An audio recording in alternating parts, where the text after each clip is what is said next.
That was Berlin with Take My Breath Away. You're listening to Ashley's Story on BBC Radio Scotland, live from Pacific Way, joined as always by sidekick Silent Paul. And we are talking about things that give you the bulk, things that you maybe don't like, but also Paul did as an accent. And folk, do you want to give us just a little reprise of what you thought a farmer sounded like, Paul? We're going to hear it again. Put me on the spot. But just do it again, because for people who have just tuned in, they won't understand the context of this part if you don't do the voice again. Here, go get my turnips from the farm. Okay, that's enough. So Jane Jones says, that sounds like Jon Snow's attempt at a Scouse accent. So beloved off the ball. What do you know what they're talking? Are they talking about Jon Snow the newsman or Jon Snow the Game of Thrones man? I can't imagine Stuart and Tam watching Game of Thrones. Okay. No, okay, that makes sense. They don't. Although I can you imagine it? We'll get dragons. What a stramash. Okay, Jane Jones. Today we're talking about dragons. Would you see them big Targaryen came to the hill? It's absolutely mental. Dragons in tow and all. Right now I need... We're talking about red weddings, and we don't mean a day at Pataudry. I need this in my life. I need Stuart and Tam to do a podcast about Game of Thrones. Exactly like that, and that is what I need. Please make that happen. Right, somebody else said that you sounded like you were, Drew says, enjoying the show, but I can't get my two bobs worth to say Paul's farmer sounds like he's from the same rooftop as Dick Van Dyke. Had me in knots.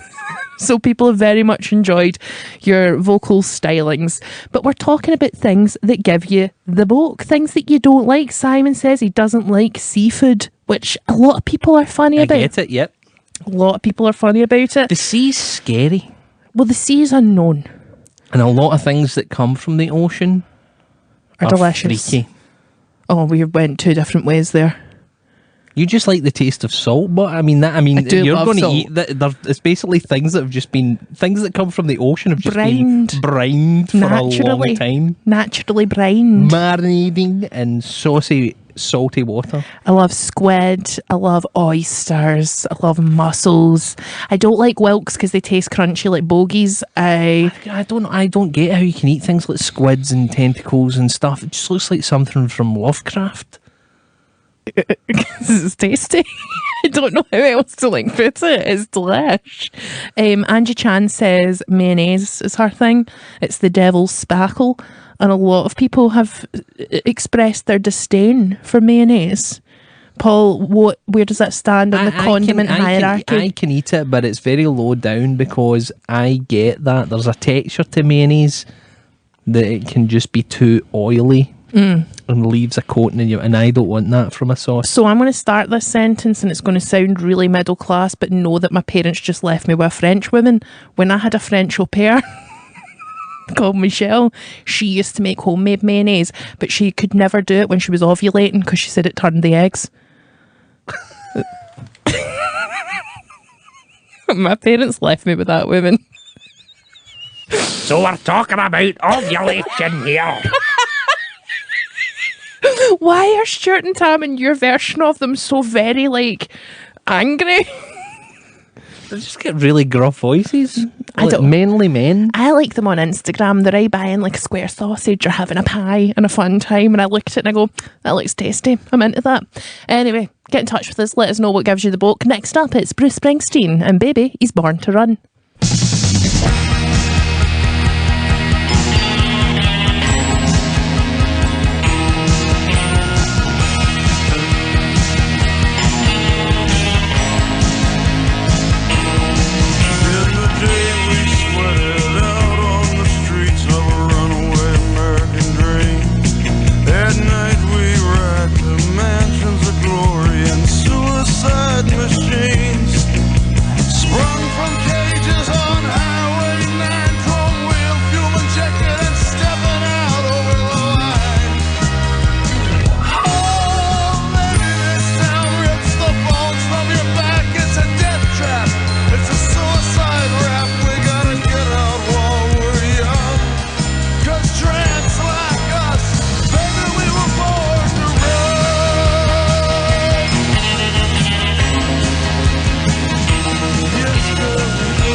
That was the Bonnie Bruce Springsteen with Born to Run. We've got a wee message here from our friend Andrew Eric Fee Paisley, who says, hi Ashley and Silent Paul, Happy New Year. Happy New Year to you too. He says, I'm just checking in for Buchanan Street bus station in Glasgow, trying to get back home on a bus because the trains are off. I've had a good nice day though at my favourite place in Glasgow, I bet it's the Cat Cafe, followed by a good true story film called Till. It was a shocking story that had to be told. I'm glad I also bought my earbuds so I could listen to you two on the way back home, and I will of course continue listening when I get back home. I may well also text you again with my Kenny Rogers roaster score, and if you're a new listener and you're wondering what's this man Andrew Eric Fee Paisley talking about Kenny Rogers and his roasters for, that's because we've got Hollywood Swingers coming up at some point in this hour, where we celebrate those Hollywood movie stars who've swung into music and we rate them on a scale of Kenny Rogers roasters, so that's something fun for you to look forward to. Somebody says Paul's a Wurzel farmer from Rocasey near Devon. It's one of my favourite descriptions of you. And our friend who was texting cheek to us to the wrong number has finally started sending that cheek to the right number, none of which is readable out on the radio. But I'm so glad that you've stopped sending whatever this nonsense is to other people, because that must have been quite worrying for them. Pal. Angel the Trucker says, listen to last week's show on BBC Sounds this morning. As I drove down the A1 motorway, you played that guff on Hollywood Swinger, and I genuinely thought my lorry was breaking down with the noise from that song. Utter mince, by the way, and got 0 Kenny Rogers roasters. Thanks too for the mention at the end credits. Keep it up, guys, in 2023. Angel the Trucker, we are so happy to hear from you. And Simon says, all the locals where I live in Orkney talk like Paul's farmer. Is there a big contingency of Cumbrians in Orkney? Well, maybe they sound like they come from Cumbria but with a Scottish accent, so that was maybe my Scottishness. Scumbria? Scottish Cumbria? Scumbria? No? I don't know. Do it one more time. No more. He's like, hello, I'm a farmer and I'm going down and I'm going to go, and I can only do it when I make my mouth really small. Well, there's only 2 farmer voices you can do, and it's that one or Farmer Jim. Do Farmer Jim then. Put me on this spot. He's doing such good impersonations tonight, ladies and gentlemen. I didn't know this is a talent he had, and we're drawing it out. We've got Tam Cowan. He does it. Do Tam Cowan quickly, because you almost nailed I need to it. think about it. Right. Is he going to do it? No, I need to think about it. Right, I'll be Stuart. Right, you be Tam. Yeah. So good. Right.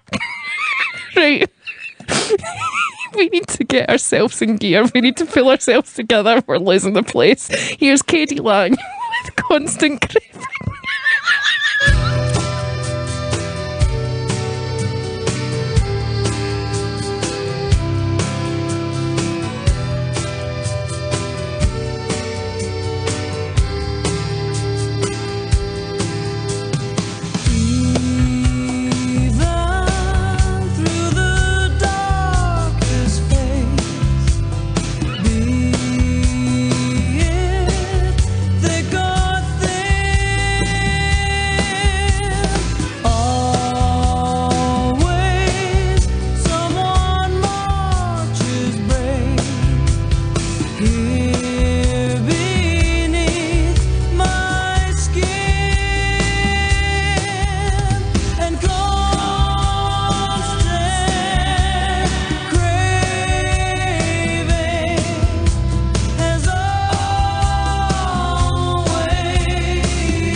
That was KD Lang with Constant Craving. I haven't heard that song in a while and I very much enjoyed it. Linda's been in touch and said the thing that she doesn't like is wet bread, like summer pudding or bread and butter pudding or toast that's gone soggy, and especially just bits of bread that have ended up in the sink. Also crisps. I can't touch them unless I've opened them myself for some weird reason. Even then, I don't really like eating them. Only the very posh ones, which posh crisps are a weapon upon your mouth. They're too angled, they're too sharp, they're too jaggy, they're too much a danger. So you're taking your life into your own hands there, Linda, with a posh crisp. But I also disagree with the wet bread.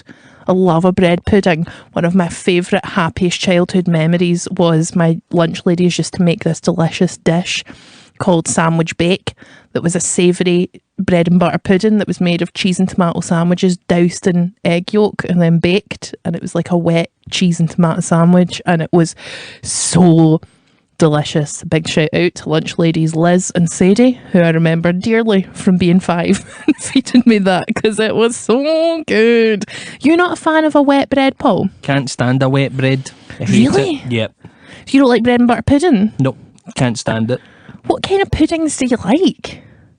I don't eat them anymore. I know you don't eat them anymore, but you just seem to complain and moan about them. There seems to be none that you like other than, I like a plain cheesecake. A lovely ice cream, if it's made properly, like a good quality ice cream, is delicious. Oh, okay, Nigella. Right. What do you mean, a good quality ice cream? Oh, you don't buy the cheap stuff. But the cheap stuff is delicious. No, it's not. Okay, well, let's beg to differ on that. I love cheap ice cream. I like it to be full of air, foam. I can literally cut it out with a knife, just put the brick on my plate and then cover it in that bright red raspberry sauce that I have to go to a special shop to buy that tastes like ice cream van. Do you know what I mean? Yeah, I know. I like the sauce, but not the cheap ice cream.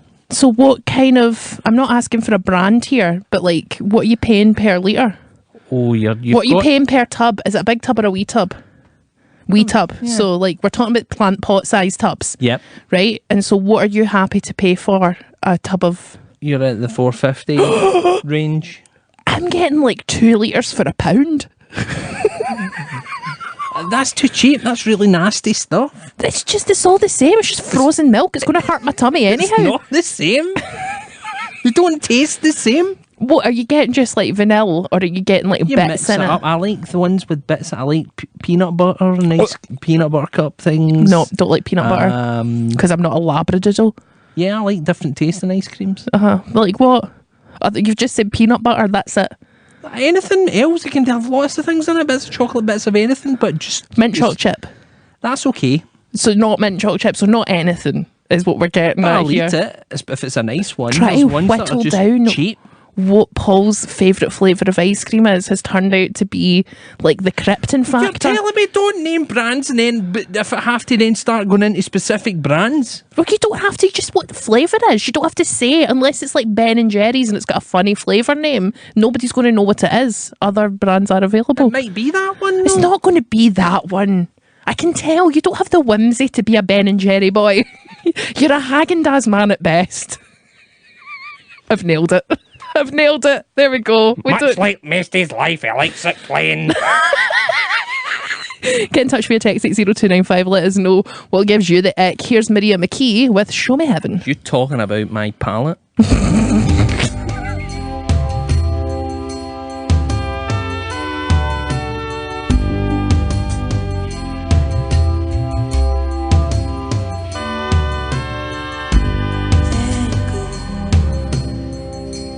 Flashing fever from your eyes. Hey babe, come over here.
this week's installment, this Aussie actress put in the hours to far and away become one of the greatest screen actors. But when she makes the human stain, she keeps her eyes wide shut.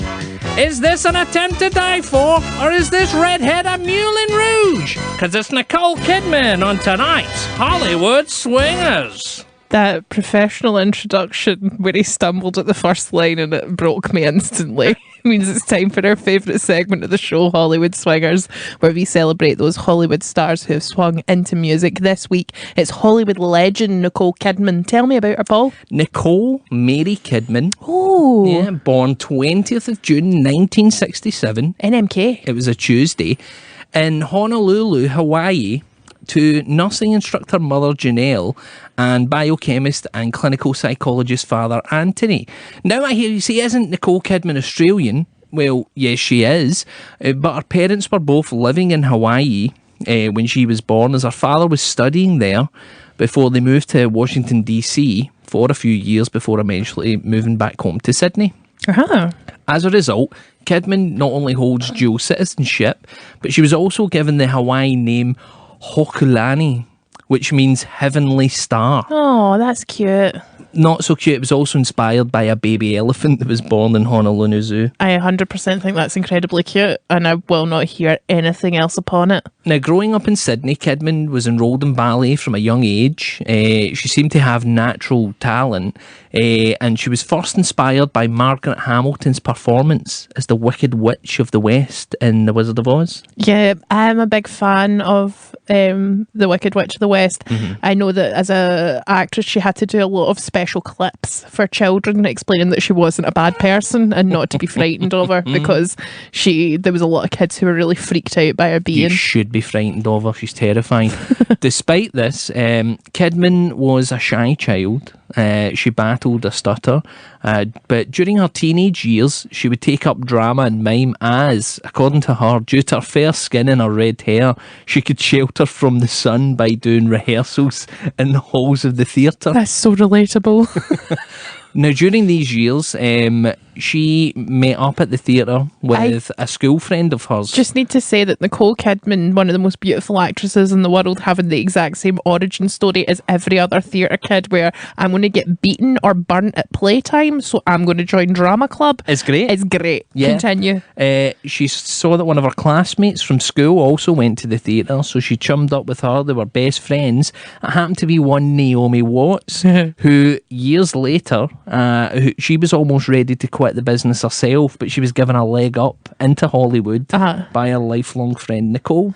That's so cute. Best friends forever. Yeah. And they're still making films to this day. Yeah. I've seen some of them. They're great. Yeah, you loved it. What one was it? It was when one of them had an affair with a younger man, and there was just a lot of like, Dirty Boys. yeah. Shun dirtiness. Back to Kidman's early years, she was encouraged to take up acting full time, and she took that literally by dropping out of high school. And in 1983, she made her film debut at the age of 16 in a remake of an Aussie festive classic that was supposedly called Bush Christmas. As well as starring in my opinion, the classic crime comedy caper movie BMX Bandits. Have you ever seen BMX Bandits? I've seen clips of it. It's fantastic. Okay. It got a write-up at the time in 1983, 1984 in the Guardian newspaper that just said, there's a girl called Nicole Kidman who's rather good. Oh, that's very cool.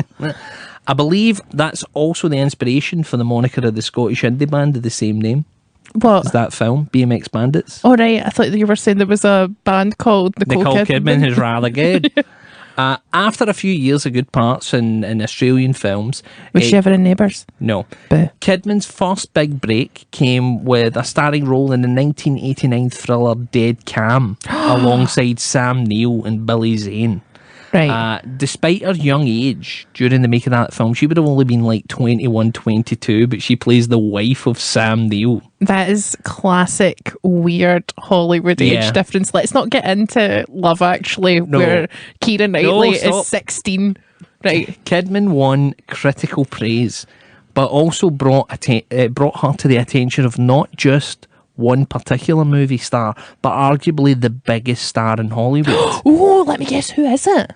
Sammy Davis Jr.? No, I'm afraid it's Tom Cruise, who personally sought out Kidman for his upcoming film Days of Thunder.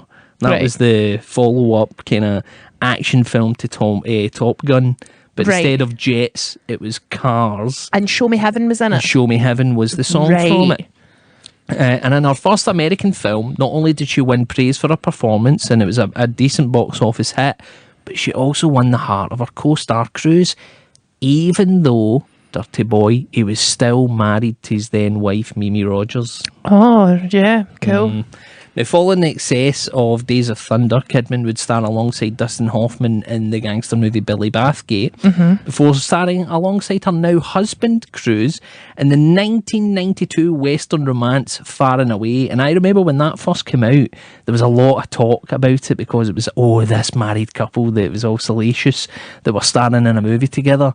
And they had Irish accents in this movie that were atrocious. Have you ever seen this movie? No, now I want to. Oh, though. you have to see it. Tom Cruise and Nicole Kidman do Irish accents in this film that put my farmer impressions to shame.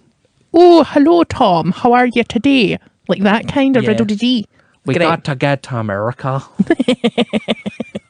Do you know what? Accents are hard, guys. Despite the being mocked for the accents, it didn't stop the rise of Kidman. Her star would continue to go up in the likes of Malice beside Alex Baldwin. She was the likes of Thriller, does Nicole Kidman. Yeah. She was in Batman Forever with Val Kilmer. She was in Practical Magic with Sandra Bullock. Seen that film, like that film. That's a very... That was wasn't waiting for a film massive I've box seen. office hit, but it was and did become a major cult classic. That's A the lot kind people of like films that I film. like. Yeah. Is films that maybe don't do well in the box office, but it's the type of film you could get at the video shop or you could rent online and you could watch it with your friends and it was fun Mm-hmm. and Nicole Kidman was great in it. Then she starred in the dark comedy To Die For, which is a fantastic movie. Okay. But then came 1999 and the strange tale of Stanley Kubrick's Eyes Wide Shut. Oh, God. It's once again starring alongside her husband, Tom Cruise. The film was a nightmare shoot. Is this the one where they have like a Comic-Con sex party? Oh yeah, mask orgies, Yeah, okay. murders, the lot. It was recognised by the Guinness Book of Records as the longest constant movie shoot. It ran for over 15 months, including an unbroken stretch of 46 weeks. Like, Stanley Kubrick was obsessed with this film, making it perfect. Tom Cruise and Kidman had to live in the UK for the whole shoot. The erotic nature of much of the film and that storyline of a troubled marriage started to mirror some of the stories that was coming out about the couple at the time. Oh, that's awkward. And then, just 6 days after showing a cut of the film to the couple, Stanley Kubrick then died of a heart attack. Oh, R.I.P. Kubrick. So it was all a bit Up in the air. up in the air, a bit bitter, and it wasn't long after that Kidman and Cruise split up. But Oh, no. I am now. Didn't have an adverse effect on her career. In fact, the very opposite.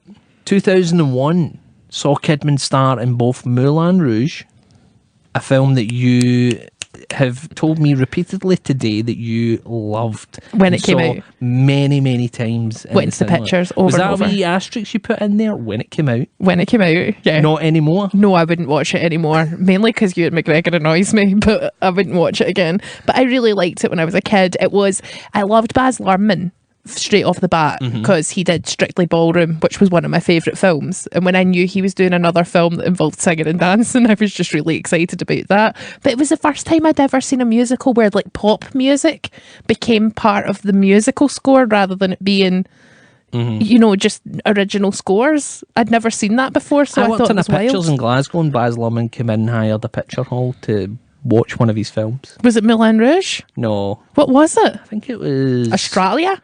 It might have been Australia. And did you meet him? No, Oh. Okay. just seen him. Cool That was story, enough. bruh. So 2001, not only Moulin Rouge, which she got an Oscar nomination for. Moulin Rouge got an Oscar nod. She got an Oscar nod for Moulin Rouge. That's she wild. also starred in The Others, which was wildly successful at the box office. Seen and that. That's a very scary movie. Liked it. Very scary movie. Uh-huh. Then the next year, she starred in The Hours, where she played Virginia Woolf Oh, Richmond, it's so sad. with a ridiculous fake nose. Prosthetic nose. But it won her the Best Actress Oscar. Good on you, Nicole. And since then, Kidman has basically been Hollywood royalty. She took the shackles off her feet so she could dance. Yeah, and she had a great time. consistently just starring in. She has a weird career where she stars in big hits, and then she'll have a big part in maybe a big massive movie, and then go back and do one for her, and then even star in these weird, strange films. Like, did you ever see that film Stoker? She was in. That's the one with Wentworth Miller, and they're like vampires, and She was in. Again, did a great turn, not a completely self-deprecating turn in Jennifer Aniston and Adam Sandler's Just Go With It, Yeah. which is a classic Adam Sandler "Let's Take My Pals on Holiday" film. And her husband in the film was the guy from that band that I didn't realise was a real band, the Dave Matthews Experience. there we go. And they two had such a great, funny, comedic chemistry. She really played somebody who was unlikable, and it stands up as a proper funny performance. But ever since, basically, I would say that 2001, 2002 period, she's basically been earmarked as one of, if not the greatest actress of her generation. And living her best life. Yeah. Good on Nicole Kidman.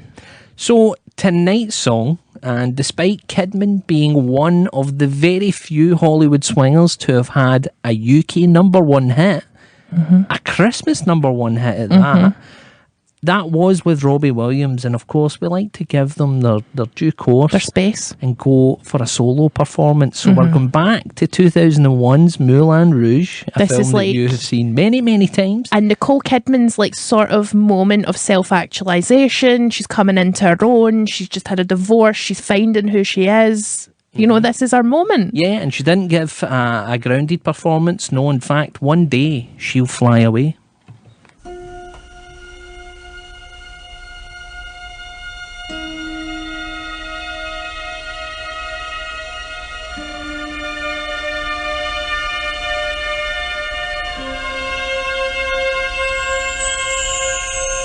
I follow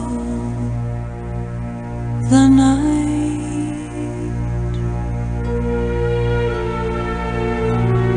can't stand the light. When will I begin to live again? One day I'll fly away, leave all this to yesterday. What more could your love do for me? When will love be through with me? Why live life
That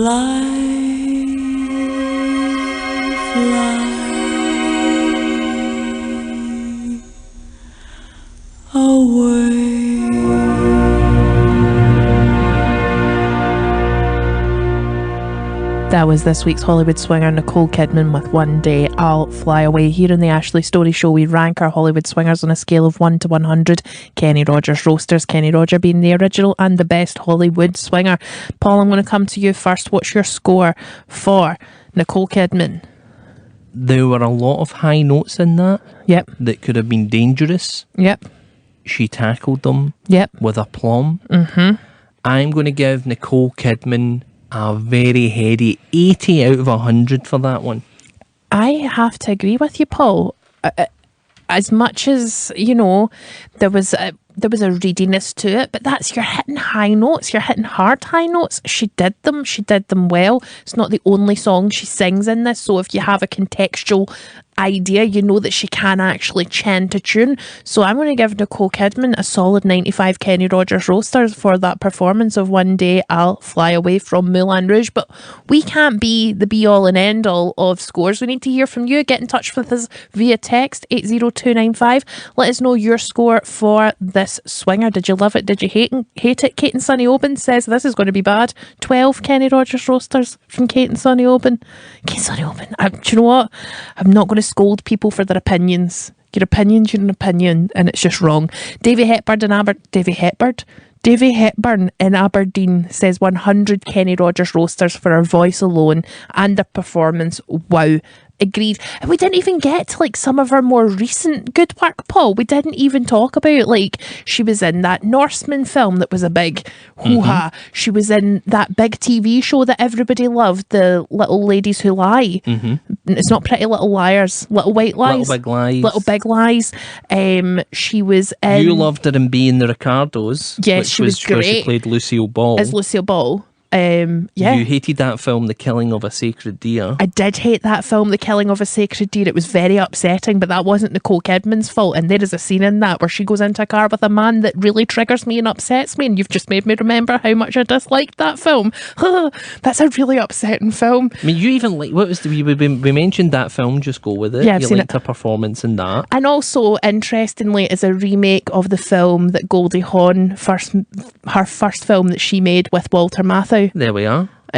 Just Go With It. Great comedy film. Love it. Right, anyway, let's have a little palate cleanser. Let's have something to clear our minds. Nicole Kidman had that much work that Paul almost said, let's break the rules and play 2 songs. And I said, no, we must I felt bad maintain because the integrity. She's one of the few, if not one of the, or I would say maybe only 2 or 3 swingers have ever had a UK number 1. No other one have had a Christmas number 1. Yeah. But then we would have had to have listened to Robbie Williams. And to be fair, when we listened through it, it wasn't a fair reflection of Nicole Kidman because she does a lot of the harmony work. Yeah. And that requires you to be quite flat. And Robbie Williams takes the easy melody Despite part. being the trained singer. I'm sorry. You can't call Robbie Williams a trained singer. Play this song. Here's Brian Ferry. Well, let's stick together. That's the funniest joke you've ever told.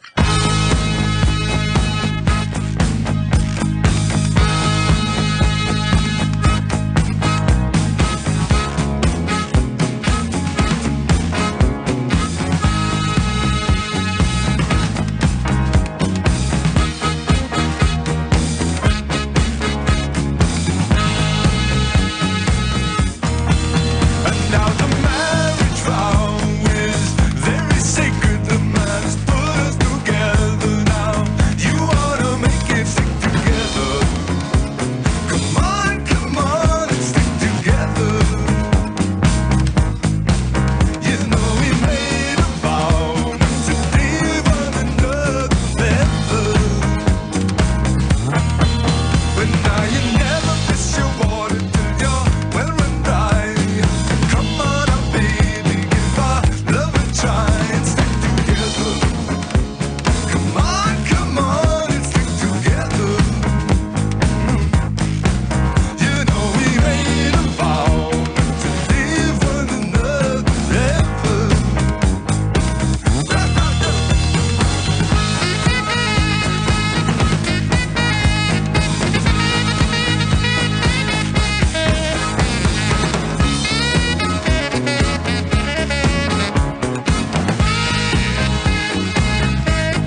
That was Brian Ferry with Let's Stick Together. Alan's got in touch with his score for Nicole Kidman. He says, sounded good, 77 Kenny Rogers roasters.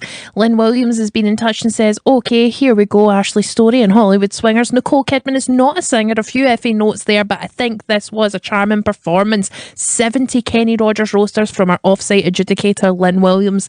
Get in touch via text 80295, let us know what you thought about that beautiful performance from Nicole Kidman. Next up, it's Gladys Knight with the Pips singing about that midnight train to Georgia.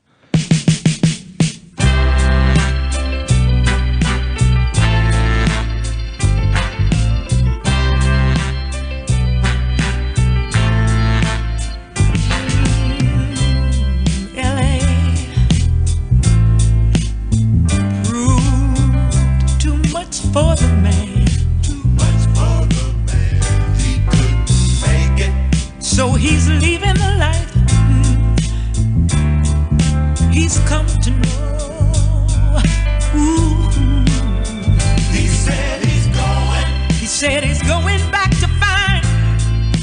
Going back to find. Ooh, what's left of his world? The world he left behind. Not so long ago. He's leaving on that midnight train to Georgia. Leaving on the midnight train. Yeah. Said he's going back to a simpler place and time. That's right. Oh yes he is. Right by his side.